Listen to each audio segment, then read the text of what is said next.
Sa Amerika, sinisikap ng mga siyentista na mapanatiling buhay ang alaala ng ilang species ng mga insekto na pinangangambahang tuluyan ng maubos. Kaya't sa tulong ng teknolohiya, gumagawa sila ng full-color portrait ng mga pukyutan o honeybees. Ang biologist mula sa US Geological Survey na si Sam Drogue, nangongolekta ng mga specimen ng mga bubuyog mula sa iba't ibang panig ng Amerika. Hinuhugasan at pinatutuyo muna ang mga specimen. Pagkatapos nito, ilalagay ang mga ito sa isang espesyal na puting kahon upang mabalanse ang liwanag na kailangan para sa fotosesyon. Iba't ibang anggulo ng mga bubuyog ang kinukunan na pagsasama-samahin gamit ang isang computer program upang makalikha ng isang buo at magandang larawan.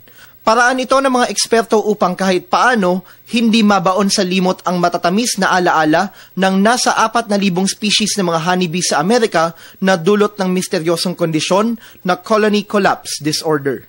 Para sa Telebisyon ng Bayan, Benj Bondok.